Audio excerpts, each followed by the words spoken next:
el legislador Franklin Samaniego.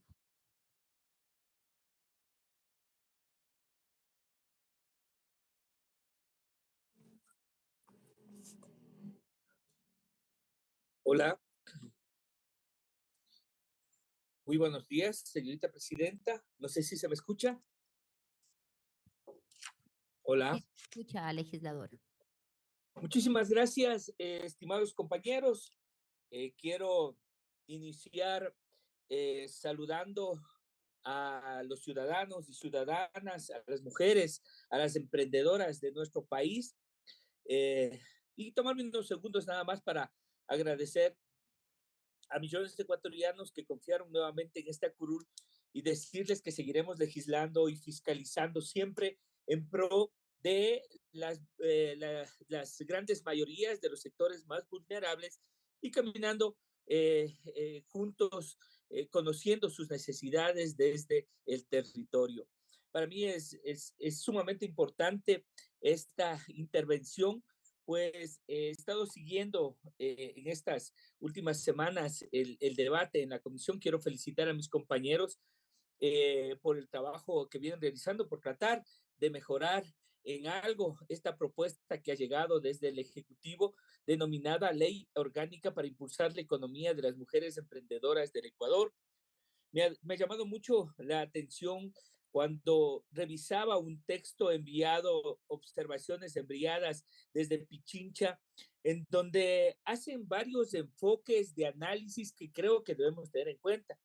Muchos temas, como por ejemplo el tema de la violencia de género, los índices y las problemáticas que tienen consecuencias, como por ejemplo la pérdida de ingresos en las microemprendedoras, la pérdida de productividad de las trabajadoras agredidas en el personal y el personal que hostiga y que atestigua además en unos casos la violencia, la pérdida de estabilidad en las empresas, la pérdida de la mano de obra, entre otros temas que sin duda alguna es una deuda que tiene el país en relación al tema también de la violencia en general, que no es ajena a las mujeres emprendedoras en el Ecuador, como por ejemplo el tema de la extorsión, el tema de las vacunas y toda la problemática que en este momento atraviesa el Ecuador.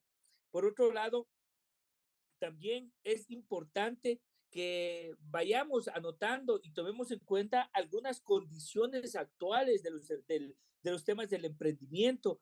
Yo creo que es importante anotar, por ejemplo, que cerca de un 60% de las personas que tienen entre 18 y 64 años de edad han iniciado un negocio en los últimos 2 años y más de la mitad corresponde a mujeres. Esta realidad precisamente tiene relación con que a diciembre del año 2024, de acuerdo a los datos del INEC, la tasa de empleo adecuado pleno se ubicó en el 37.4% para los hombres y el 26.7% para las mujeres. Es decir, las mujeres que no tienen un empleo adecuado buscan llevar un sustento al hogar de distintas formas.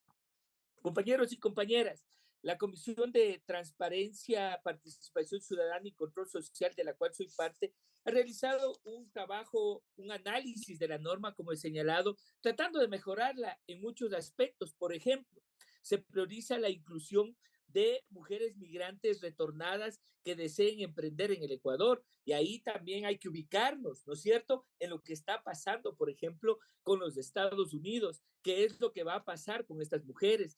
Hasta ahora, como siempre, y como en muchos casos, el gobierno ha hecho mutis por el foro y hasta ahora no tenemos un pronunciamiento claro, excepto el tema de las 3 remuneraciones con las que quieren solventar y solucionar el problema.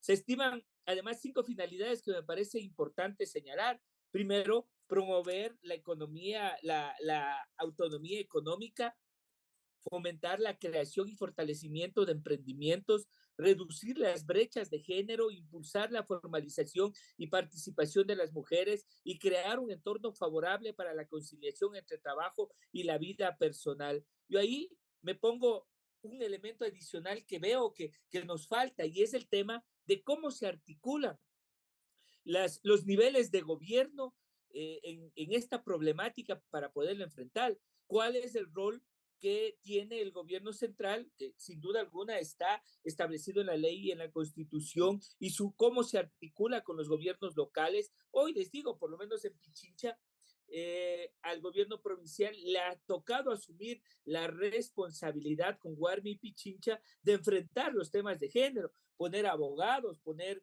un centro de mediación, poner toda la infraestructura para poder enfrentar los temas de violencia.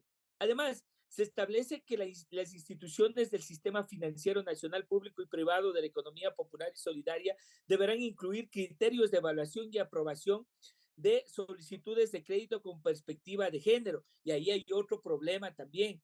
¿Qué pasa con los procesos asociativos? Yo quiero saludar en este momento, por ejemplo, a la Asociación de Mujeres que presta limpieza en uno de los gobiernos autónomos descentralizados y que nacieron organizadas, por ejemplo, en el Nuevo San Roque, allá arriba, en el sector, en el centro de Quito. Mujeres que siempre que nos reunimos hablan sobre la falta de capacitación, la falta de oportunidades y además la sensibilidad de, por ejemplo, el CERCOP y las instituciones para poder priorizar también este tipo de trabajo y de organización que ellas tienen. Otra cosa, en los casos de legalización y titularización de asentamientos humanos consolidados en procesos de consolidación, tanto en las zonas urbanas como rurales, se garantiza la celeridad, la gratuidad de los procesos que tengan las mujeres emprendedoras en toda su diversidad. Y ahí hay que hacer un paréntesis. ¿Cómo va a hacerse realidad este tema? ¿Cómo vamos a poder pasar de lo lírico en la norma a lo real y lo práctico en la ejecución de esto, tomando en cuenta que este punto le corresponde a los gobiernos autónomos descentralizados municipales y que al final termina siendo interesante. Pero ¿qué va a pasar cuando, por ejemplo, una mujer tiene una unión de hecho no reconocida o de poco tiempo y tiene un inmueble o adquieren con la persona con la que vive? ¿Cómo van a proceder? Entonces, la idea también es que esto sea viable y sea práctico y que no se llene de un montón de requisitos que entorpezcan su viabilidad.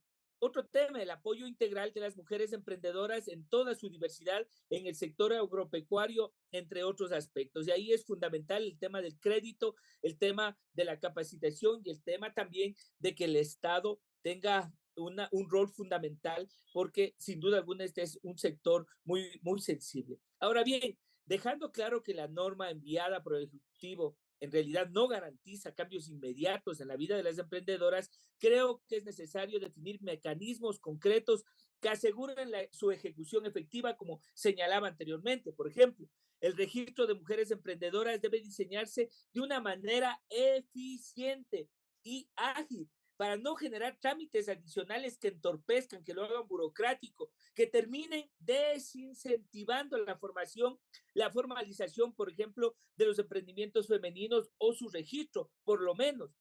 Desde otros aspectos, considero que también en base a lo manifestado por algunas firmas de investigación, como decía, cerca del 60% de las personas que tienen entre 18 y 64 años han empezado un negocio en los últimos años y más de la mitad corresponde a mujeres, es decir, 7 de cada 10 emprendedoras en Ecuador son madres a cargo del hogar. Según otro reporte de la consultora económica Oeconomics, de la mayoría de mujeres emprendedoras en el Ecuador, el 72% son madres a cargo del hogar y en promedio tienen 2 hijos.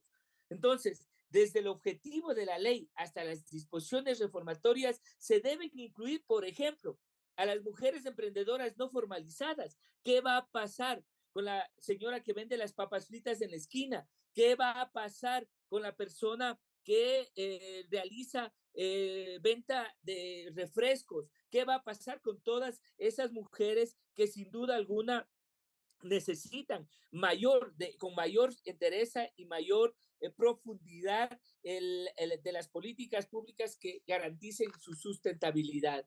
Sobre los créditos preferentes, debemos señalar que aquí yo quiero plantear que haya una supervisión. Mire, ¿qué es lo que ha pasado con las leyes económicas urgentes? ¿Qué es lo que va pasando cuando se quiere incentivar? Todo queda en la ley, pero no hay un seguimiento sobre la ejecución y práctica real. Y además, también la medición de Legislador, se acabó lo que se terminó esto su tiempo de corresponde. intervención.